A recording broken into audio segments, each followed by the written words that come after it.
Welcome back to another week of Parsha and Parnasa. So something happened as I was reading this week's Parsha where I was looking at a moment that I've seen so many times before, and it never hit me like it did this year.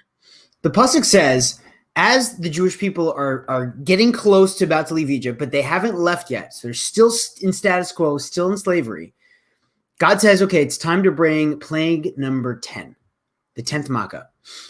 And God says to Moshe, he says, okay, I'm going to bring Od Nega Echad. I'm going to bring one more plague. And then he says, Daber na ba'ozne ha'am, speak into the ears of the people of Yishalu Ish, and tell the Jewish people that they should go, man should ask his friend, the Isha me'es re'usa, and a woman should ask her friend, Klei kasev u'klei zahav, which means God was telling Moshe, instruct the people, the Jewish people, that you have to go, and I promised that I was going to send the Jewish people into slavery, but they were going to come out b'rechush gadol, with great wealth, meaning in the seed of a negative event, and I've spoken about this before, in the seed of that negative event of slavery, of 200 plus years of slavery, was the seed of an equal or greater opportunity, was the seed of something greater, a greater possibility that could come from it. And so what was that possibility? The possibility was that they were going to come from that experience with great wealth. But how were they going to do it? And the answer is, it wasn't like, when people say, I want to make $1 million, I want to make $10 million or $50 million. Many times when people say that, they only want to make the $1 million if it lands in their lap. So God says, listen, I can promise you that I'm going to send you all this money and you're going to leave with great wealth. I'm making a guarantee in advance. I'm going to sign it on the bottom line that I'm going to make it happen. He's the guarantor. But you still have to do something. You still have to take that action to move it forward, because otherwise my hands are tied. It happens in a joint partnership. So God says, tell the Jewish people to go ask their friends. And that's the key. Vish'alu, you have to ask. Anything that you want to achieve, any opportunity that you want to have, anytime you want to make a sale, you want to make a relationship, you want to hire someone, you have to ask. You want to get married?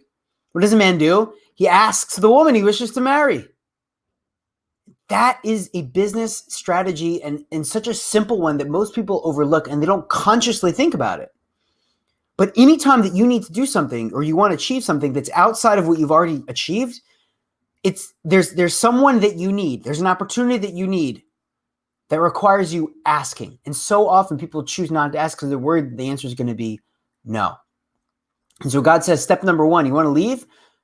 You can leave. But if you want to leave with wealth, if you want to get to the next level, strategy one is to ask and anticipate that you will receive. Maybe someone's going to go to their friend and the first friend's going to say no. The second friend's going to say no. But keep asking. Ask until you get the outcome, the result, the answer that you're looking for. But it wasn't enough.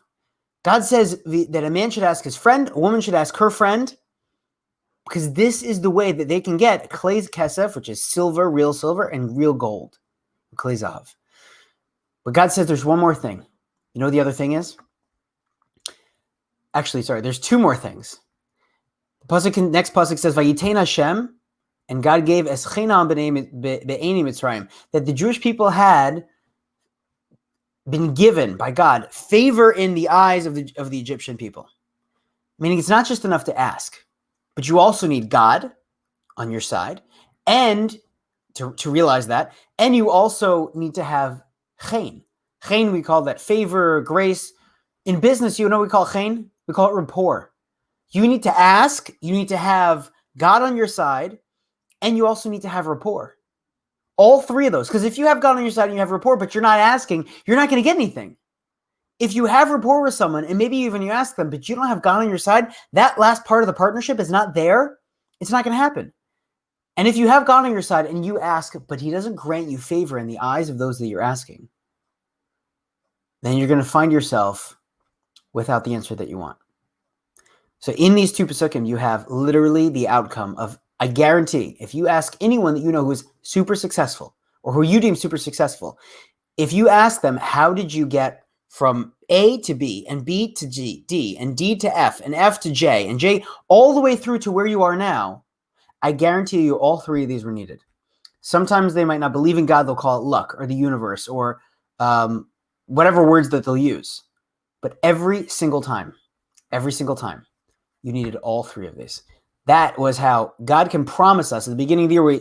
Jewish people believe that God tells us that on Rosh Hashanah, he's going to determine how much money we're going to make. At the beginning of the year, he's going to decide how much money is allocated towards us. However, something that's allocated is not necessarily distributed, as we see from the vaccines. Something that's allocated is not distributed. How do you distribute it?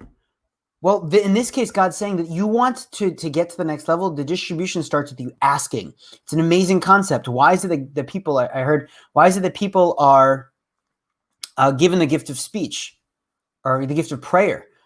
And the answer is because that's something that sets us apart from all other creations, and because we are the highest level beings. We're the highest level evolved beings on the planet Earth, which means that we have the greatest capacity to connect to something that's supernatural, like God, and to ask him for things, to speak to him, right? The vegetation and the trees and all the goodness of the land was all there during the sixth day of creation, but it didn't vegetate. It didn't come into existence until God had man to pray for it, to ask for it.